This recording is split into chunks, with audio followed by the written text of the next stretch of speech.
A killer is about. Invisible, unpredictable, and devastating. Viruses probably plague every species of life on Earth. Scientists are racing against time to stop the next global attack.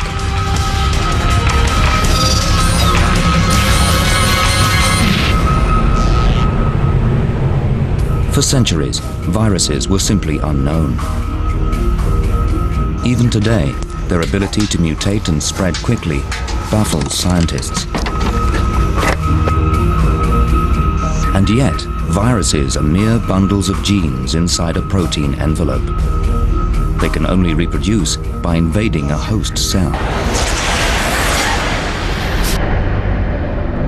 Proteins on the surface of viruses are the keys to their destructive ability. The proteins lock in to the cells of living organisms. They use their own DNA or RNA, molecules that carry or transmit genetic information, to reproduce inside the cell. Viruses are the deadliest because they mutate so easily. This high-risk category includes the virus we call SARS. November 2002. This unknown respiratory disease is rife in southern China. Within a few months, SARS contaminates 8,000 people and kills nearly 800. Civilians live in fear. They appeal for divine clemency. But their fate lies in the hands of this man, Professor Yi Guan, an influenza specialist at the Queen Mary Hospital in Hong Kong. He's in charge of the SARS file. The virus seems to be transmitted by close human contact, so there's a risk of rapid contagion. The priority is to isolate the virus, find its origins and precise mode of transmission. Southern China is a perfect breeding ground for new viruses. The combination of high human and animal density makes southern China a viral time bomb.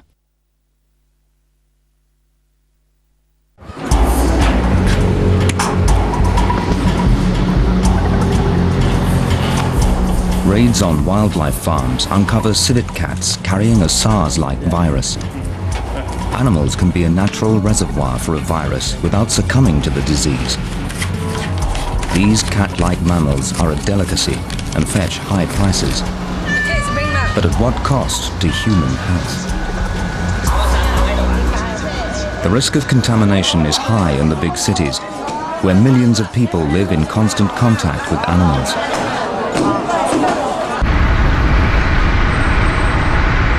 Professor Guan travels incognito so as not to alarm the public. No official car, no white coat. He wants the facts, urgently. Poultry markets are monitored as likely vectors for disease.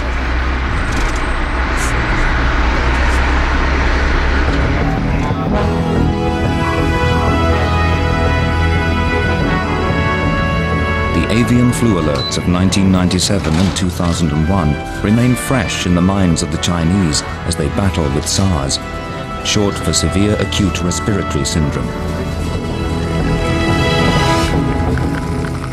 The virus and its telltale crown of proteins belongs to the family of coronaviruses.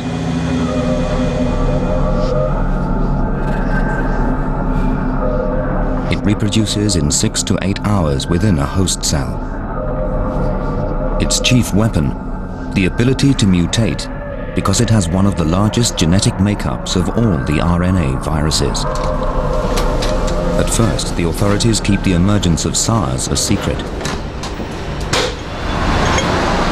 Then, with the risk of a worldwide pandemic, they go into overdrive with measures that transform the daily lives of the Chinese.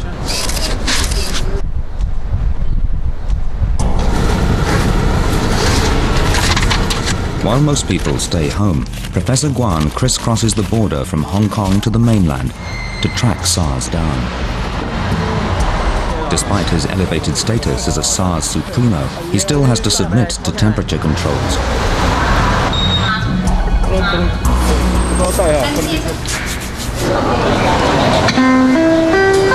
Hygiene regulations are draconian.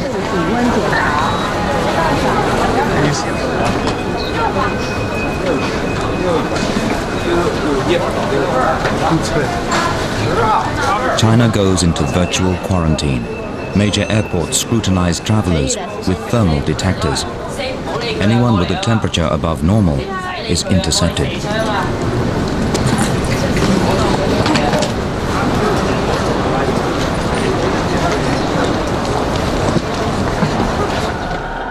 Suspected cases of fever are a matter of official concern. The clampdown works.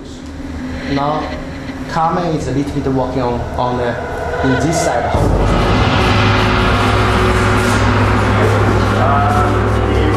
The virus stops spreading almost as quickly as it started, but Professor Guan and his team remain vigilant. Doctors and nurses are left in no doubt that SARS will return. Professor Guan expects the next outbreak to be even worse, because the virus will mutate to survive. Every time a new mutant virus like SARS menaces humankind, scientists refer back to the infamous 1918 Spanish influenza. Spain was the first country to make public cases of the disease, 8 million in Spain alone. But that was the tip of the iceberg.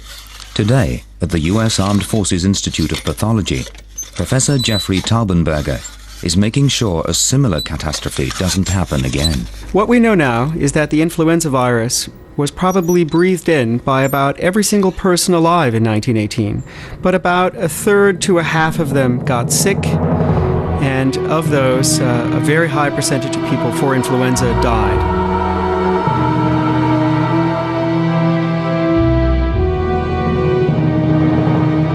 The epidemic was far deadlier than the First World War. Between 50 and 100 million people are now thought to have died in just over a year. Victims turned blue, fluids filled their lungs, and they literally drowned within days, sometimes hours. Nearly half of all American casualties in the Great War died this way. At the time, nobody suspected a virus. US Armed Forces archives hold the key to the mystery of Spanish influenza. Here, tiny blocks of paraffin preserve millions of tissue samples from the victims of disease. In 1996, Professor Taubenberger began sequencing the genome, the genetic map of the virus. But the tissue bank lacked enough well-preserved samples to produce a full portrait of the killer. Professor Taubenberger needed a die-hard virus detective to help find more samples. Dr. Johann Hultin, a retired forensic pathologist, joined Professor Taubenberger's investigation into the 1918 influenza. And one day, a visitor mentioned that somebody ought to go up to Alaska and look in the frozen ground for victims from the 1918 flu pandemic. I knew when I heard that, this is for me. This was Dr. Hultin's second expedition to Alaska. His first was back in 1951. The victim number 11 was really an amazing sight for me. And I was so happy when I found that. I knew that this is where genetic material from the 1918 influenza virus would be found. So here's a picture of the woman I found at 7 feet in the frozen ground in Alaska. She had died in the flu pandemic in November of 1918. And she was markedly mummified. And she had been obese in life, so that her internal organs were well preserved. And that is why I found such a good lung specimens for you. So Johan, you probably don't recognize these, but this is the tissue samples that you sent us from the frozen samples in Alaska that we processed to look under the microscope. But is there a danger in digging up a lethal virus? There is no safety risk in studying the 1918 virus as we've done it. We're obtaining tiny fragments of the virus from tissues of people who died of the influenza virus over 80 years ago, and there's no live virus left in these tissues.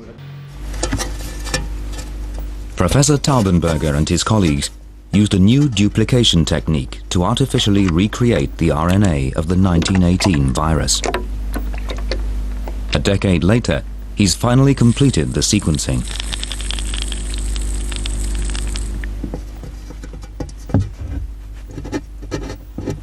Analysis of the genes and proteins reveals slight mutations, and these may have been enough for the virus to trick the human immune system. What we now think is that the 1918 virus emerged from a very unusual kind of bird influenza. And we think that it slowly adapted over a couple of years into humans. What we can't say is where in the world this event occurred.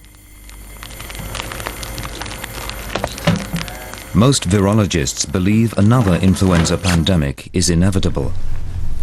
That begs the question, can it be predicted? The Camargue region in the south of France is a natural laboratory for the study of viruses.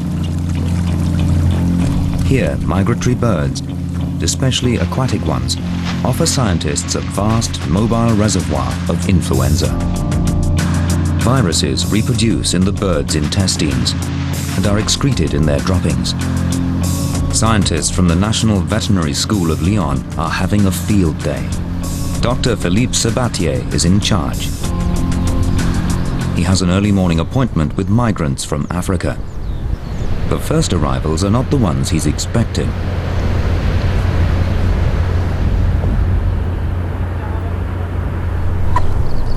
Donc incroyable, il est un peu fatigué.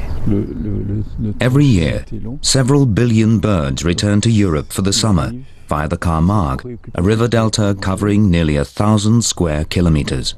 On pensait que les animaux avaient des virus particuliers, les hommes avaient leurs propres virus et chaque espèce possédait des virus propres à l'espèce. On s'est rendu compte dans l'histoire récente de la virologie que certains virus pouvaient passer d'une espèce à l'autre indifféremment. Dr. Sabatier investigates viruses that jump from one kind of animal, like a bird, to others, cattle and horses.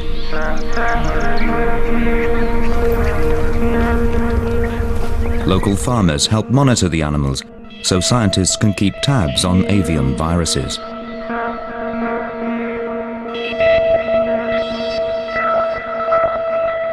Le but du travail qu'on fait, c'est de mieux comprendre les différents risques, de façon à ce que on puisse déclencher plus vite des réactions pour éviter que ça se propage.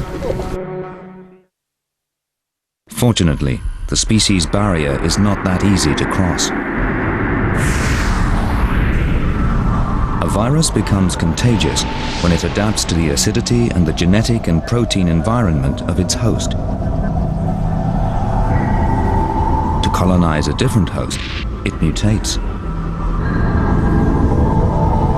The great fear is that a virus carried by an animal might infect the same cell as one from a human.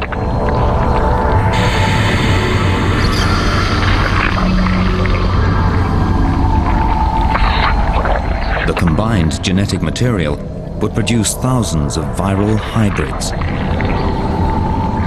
These mutants could become big killers. Spanish flu and SARS may well have mutated in this way.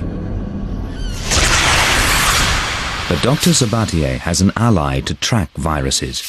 His master spy is Antonio Guel, head of the Life Sciences program at the French Space Research Center, CNES. Les satellites d'observation de la Terre permettent d'étudier l'environnement, la végétation, la terre, l'eau, qui sont des facteurs qui permettent au virus de se développer.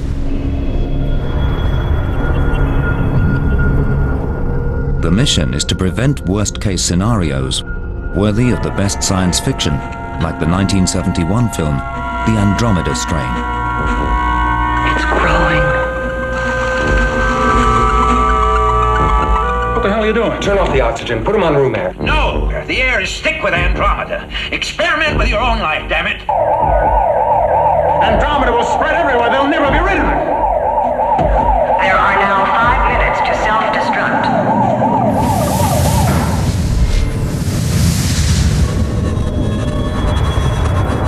On revient du terrain avec des prélèvements.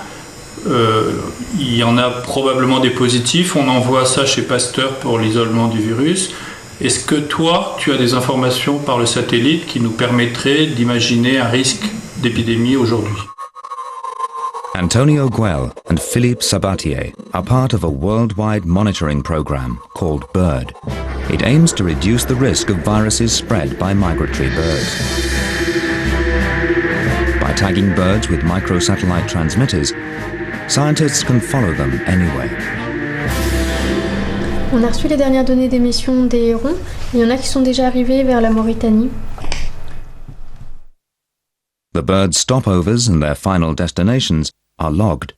The Camargue divided into habitats.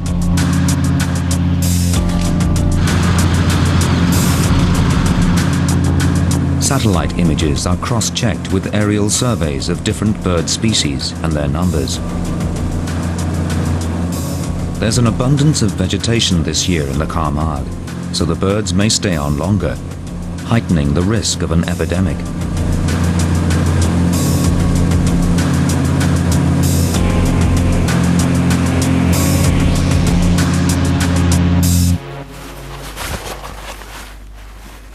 Monitoring geese won't be easy.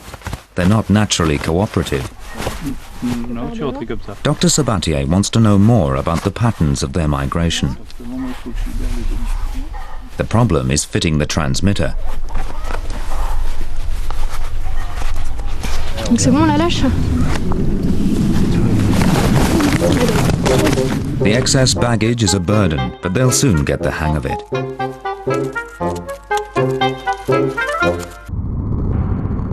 Not all viruses need birds to hitch a ride. Man is the vector for smallpox.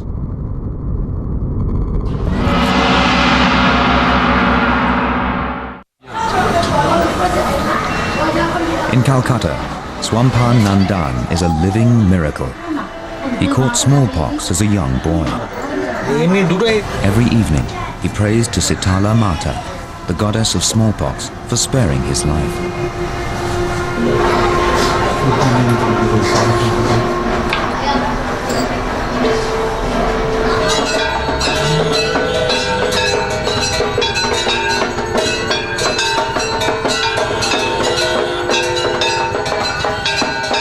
Great pandemics were once accepted as divine punishment to be suffered with resignation.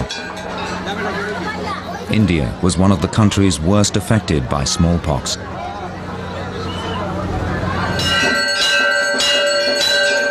Before mass vaccination, the only hope was prayer.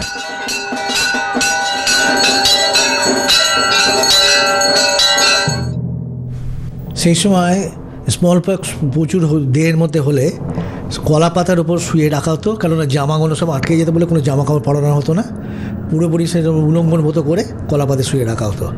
এটা আমি অনেকেরই দেখেছি।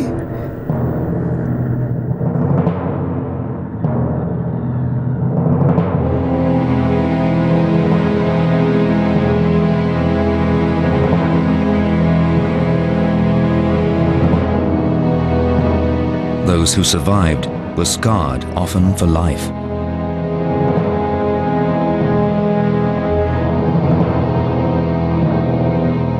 One Indian who did more than pray for the victims was Dr. Jaladi Kumar Sarkar.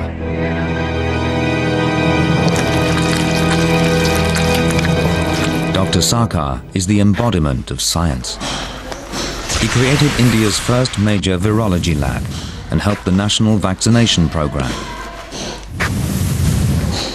He remembers how villagers clung to their religion and at first refused the vaccine.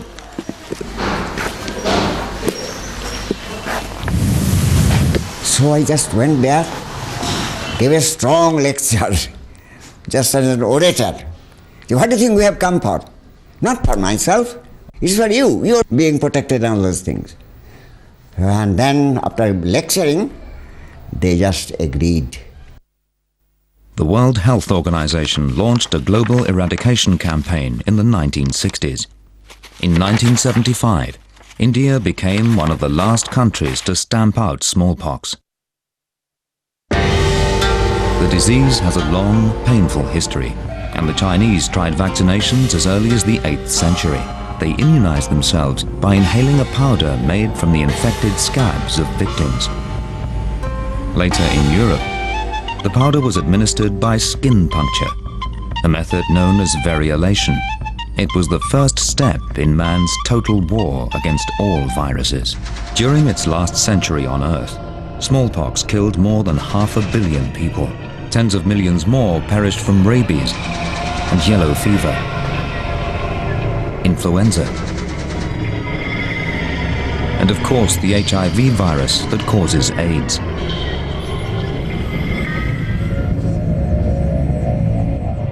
This is a defensive war, where the human immune system must be armed with an ever-changing arsenal of weapons. Every viral mutation poses a different threat to our immune system.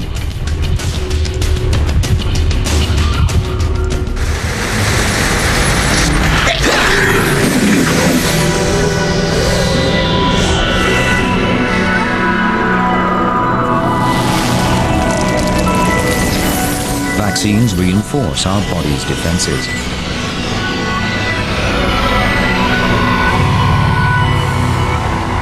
They train our immune system to recognize an invader.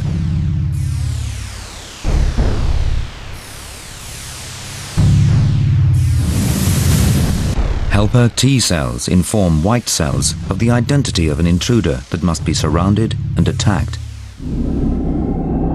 Our white cells produce antibodies that bind to the proteins on the surface of the virus. The enemy is neutralized and obliterated. But to create a vaccine, scientists must get up close and personal with the enemy. This lab is certified to what's known as Biosafety Level 4, where the astronauts of the microcosm can dissect active viruses without risk.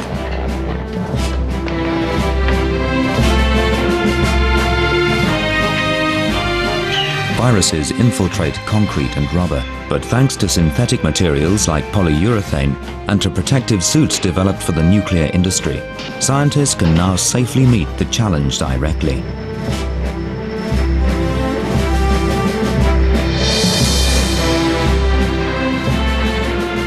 These labs are airtight and maintained at a lower pressure than outside. In the unlikely event of a leak, the killer virus would not escape. At the end of a shift, there's the obligatory chemical shower. In the heart of Africa, such laboratories do not exist. Nor does a vaccine against one of the most deadly viruses ever discovered, the hemorrhagic fever, Ebola. Foreign medical teams arriving in the Democratic Republic of Congo must combat distrust and fear in villages stricken by Ebola.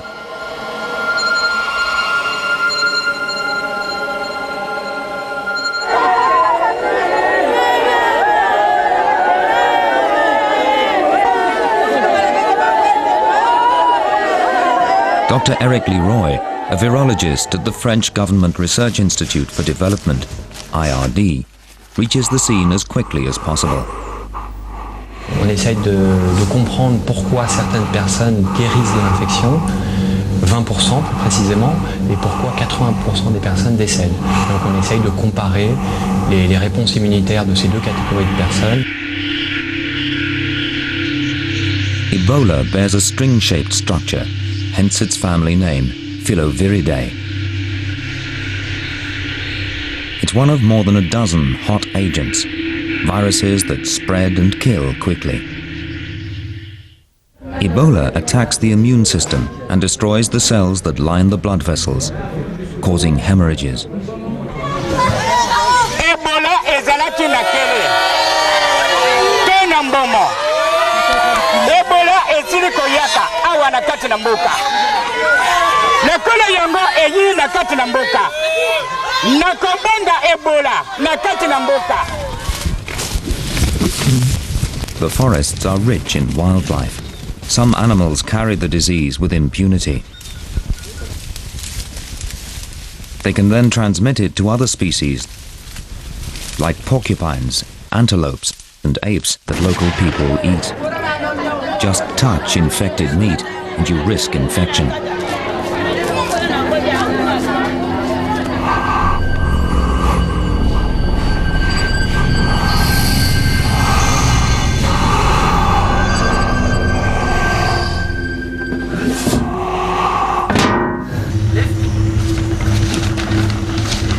Ebola spreads through physical contact and by exposure to the body fluids of victims.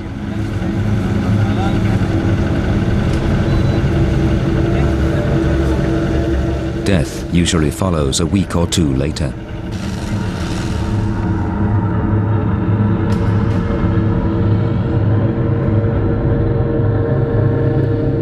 Volunteers bury the dead with great care out of fear for themselves.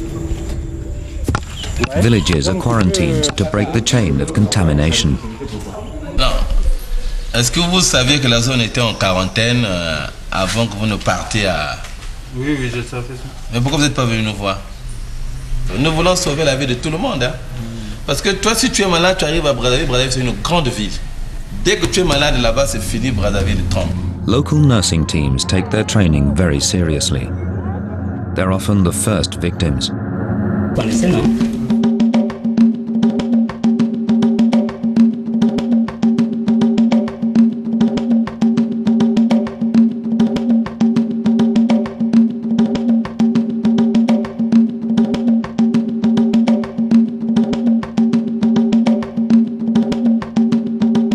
In the intense heat of the rainforest, it's tempting to dress lightly, but that could be fatal. Protective clothing is safely disposed of after use. No virus, not even Ebola, can survive this. The tropics are high-risk areas because of the concentration of plants and animals that viruses prey on. As people penetrate deeper into uninhabited areas, they stir viruses long dormant. Virus hunters are after them. Over half of the face of the landmass of the Earth had been changed by what humans do. That is not a trivial impact. We are a major player in the emergence of these diseases and in the changes in the ecology of the world. So we are our own worst enemy in this respect.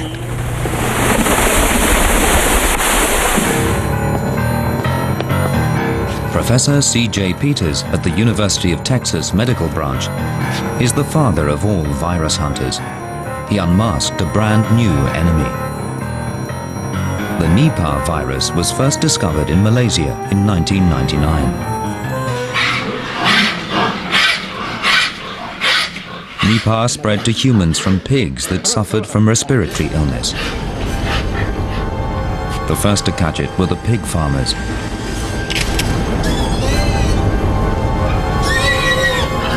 Countermeasures were ruthless.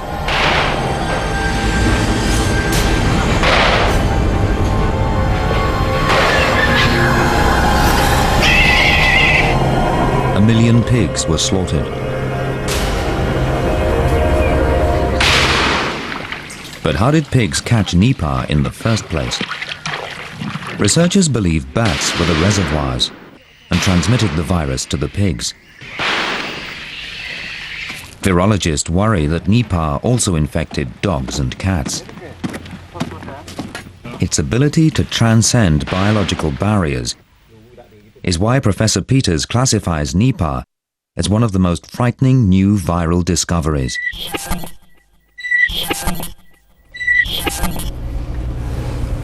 Only deadly anonymous viruses pass through security checks without ID. Hi, excuse me, can I help you? New virus from Asia. Okay, I'm Dr. Peters. Dr. Peters, can I see if you got access to this building, please? You know, people always ask you, what's the big one? What's the bad one? what wakes you up in the middle of the night with sweats and so on.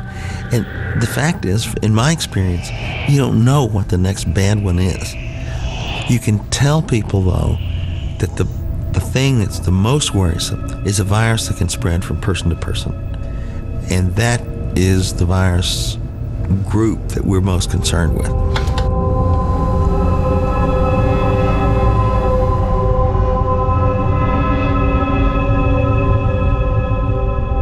But this one, there's not much data on. When things happen overseas, there's not a very good surveillance network, and we don't have good setup for studying the details of what's happening. It really, I think, puts us at risk. Every 2 or 3 years, a new virus attacks humans. Nobody knows where it comes from, how it's transmitted, or the potential size of any epidemic.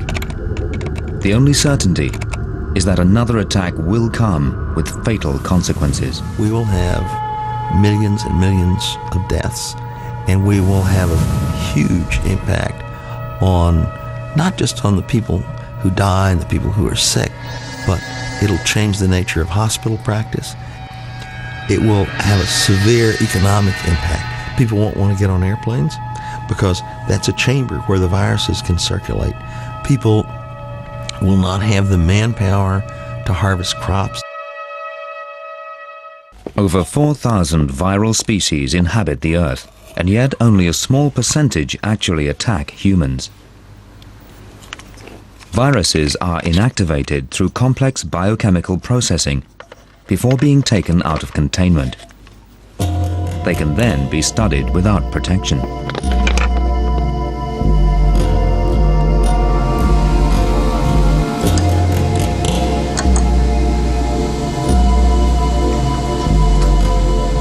Even the most experienced virus hunter dreads the moment of truth.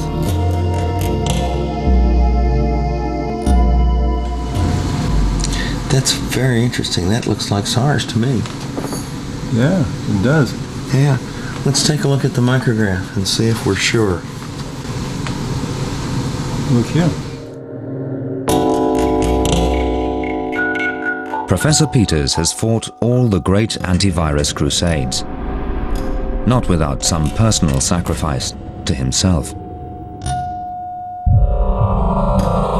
I wore a beard for about 20 years. Then in June of 2003, I was going to Taiwan to work with them on the SARS outbreak. And I realized I needed to have a respirator that would fit my face very tightly so that it would keep out the particles and protect me. So the beard had to come off.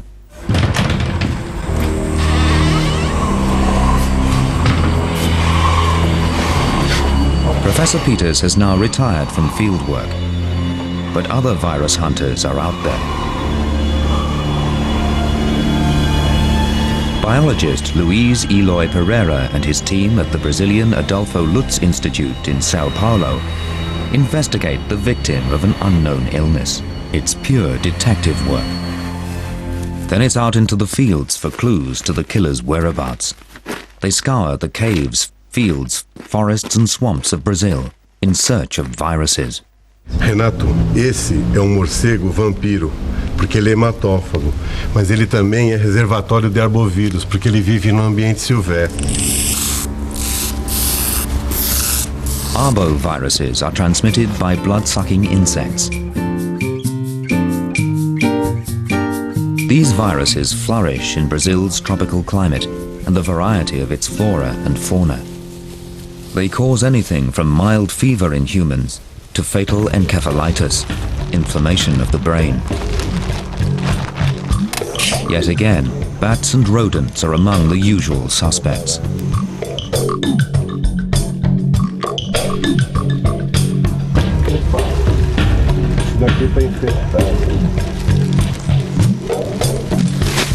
Hundreds of the world's known arboviruses lurk in Brazil.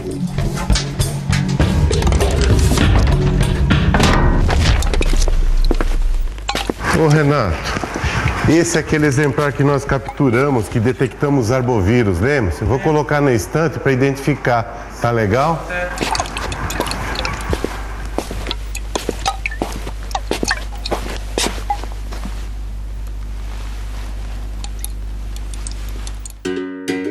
Professor Pereira not only studies the identity of viruses, but also the way in which they travel beyond Brazil's borders. Like rodents, birds are carriers.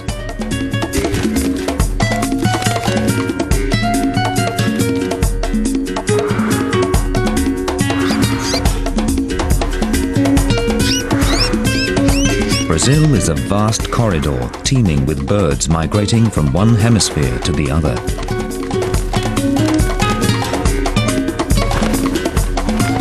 Any one of these birds could be bitten by mosquitoes that carry a virus.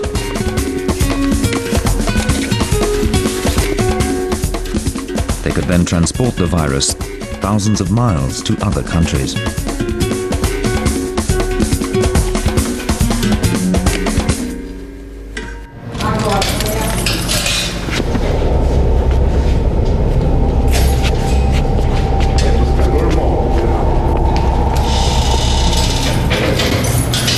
Eu venho há 35 anos caçando vírus. Eu e minha equipe conseguimos isolar 25 vírus novos para a ciência, como o Rocio, o São Luís.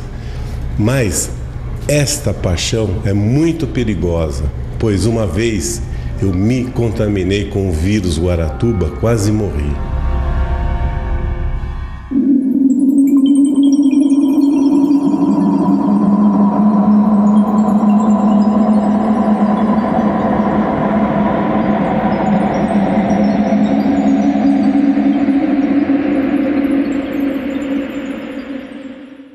Every year, the Adolfo Lutz Institute tests 30,000 viral samples collected from animals and humans alike. Until the invention of the electron microscope in the 1930s, researchers wouldn't have seen a thing. Unlike bacteria visible under an optical light microscope, viruses are so small, they need to be magnified tens of thousands of times. Even then, proteins on the surface of a virus appear only as vague outlines.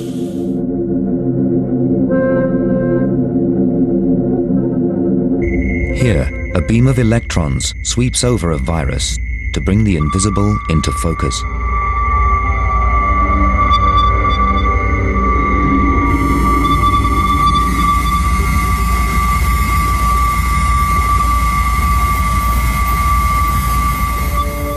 A human hair is about 1/100th of a millimeter thick. A mold spore averages a few thousandths. A bacterium averages as small as 1,000th. In the virus world, smallpox is one of the largest at 2/10,000ths of a millimeter. Then coronaviruses and the smallest rhinoviruses at as little as 200,000ths of a millimeter. The numbers boggle the mind, but to virologists like Dr. Jean-Yves Gros, they're vital. To the trained eye, the figures reveal the first secrets of an unknown galaxy. At the Institute for Molecular Virology in Wisconsin, Dr. Scro's chief weapon against viruses is computer technology. He measures a virus in 3 dimensions. The goal is to produce exact replicas of the original viruses.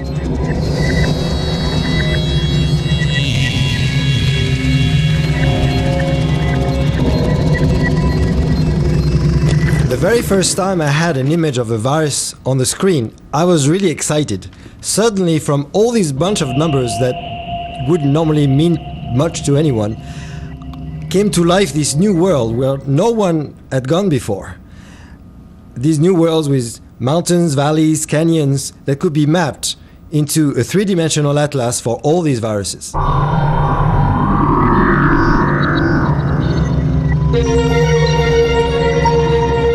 Now we know what the enemy looks like, we can begin to understand its line of attack.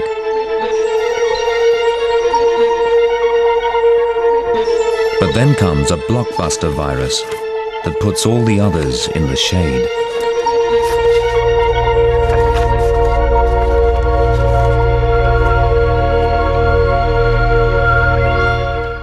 The Mimi virus is 4 times larger than smallpox and can be observed under an optical microscope.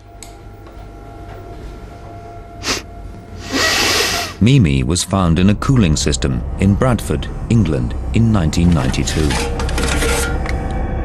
It was long thought to be a bacterium because of its size and complex genetic composition. French microbiologist Dr. Didier Raoult of the Mediterranean University in Marseille remembers his first encounter with Mimi. La première fois qu'on a vu ça, on était sidérés parce qu'on n'attendait pas du tout cette forme. On s'est retrouvé face à une forme très géométrique qu'on ne voit jamais chez les bactéries, et on a mis du temps à réaliser parce qu'il y a une espèce de blocage qui empêchait de penser qu'un virus puisse être aussi gros que ça. C'était impossible. Donc on voit bien là que quand on met Mimi-virus à côté d'un certain nombre de bactéries, en particulier les plus petites, il a un diamètre qui non seulement est comparable, mais parfois plus grand qu'une bactérie, et on comprend qu'on ait pu le confondre pendant des années avec une bactérie. When Dr. Raoult's team sequenced Mimi's genome, they found 80% of its genes did not exist anywhere else, a typical feature of viruses. Ce que Mimi-virus nous apprend, c'est que nous savons très peu de choses sur les virus. Il y a plus de virus que n'importe quelle autre forme de vie sur cette Terre. Il y a des formes extrêmement curieuses de virus qui ont été aperçues au fond des mers, dans les boues, dans l'eau. Et globalement, le monde des virus est un monde à découvrir. The message might well send a chill through the medical world. But what if a virus were found that could help humankind? Dr. Daniel Say, a radiologist at the Stanford Medical Center in California, has experimented with an engineered cold virus against liver cancer.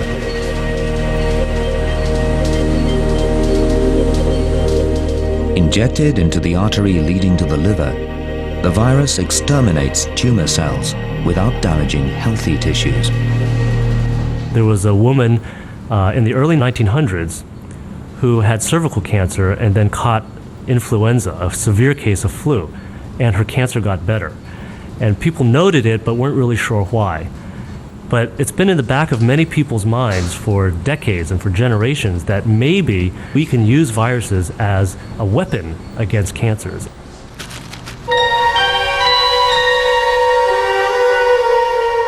Patients that we expected to live only a few months, on average, overall lived about one more year. It's not a miracle. Most of these patients ended up dying of cancer, but we were able to extend their lives and buy them a little time. So here we have CT images of a patient who was treated on the Onyx virus trial.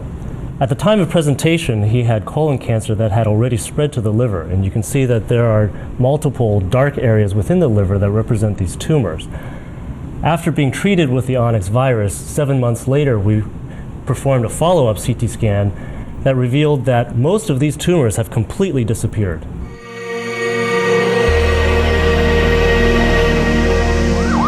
"7 million people die of cancer every year. Someday, perhaps, a common virus could cure them."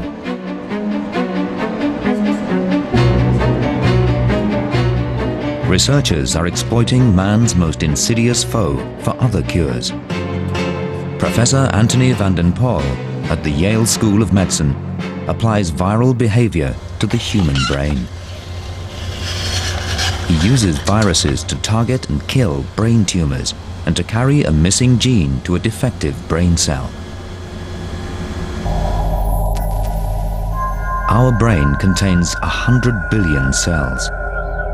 By manipulating their genetic codes, viruses can seek out certain cells in the brain to kill or cure. But how do you track what's going on?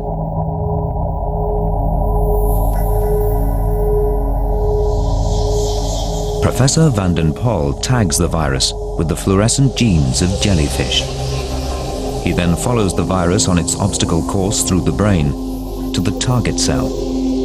There's a lot of excitement these days about using viruses to treat various neurological diseases, but I think the future is going to be very interesting, both using viruses to act as vectors for shuttling genes into damaged cells, and also using viruses to seek out and destroy bad cells such as brain tumors. This was a nerve cell that was infected with a virus, and the behavior of the electrical activity looks quite normal, don't you think?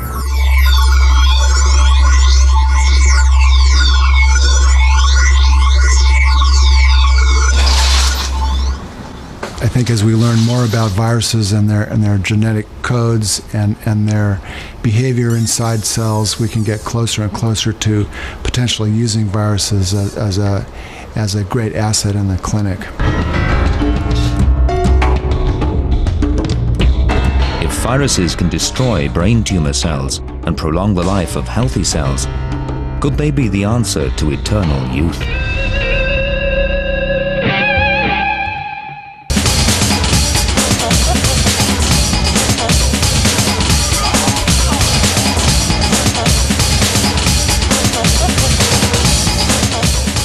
Dawn in medicine remains clouded by the threat of another pandemic. Can scientists keep up with the thousands of new viral strains that could break out any moment? Viral mutations like HIV, evolving millions of times faster than humans, force laboratories to scramble for vaccines.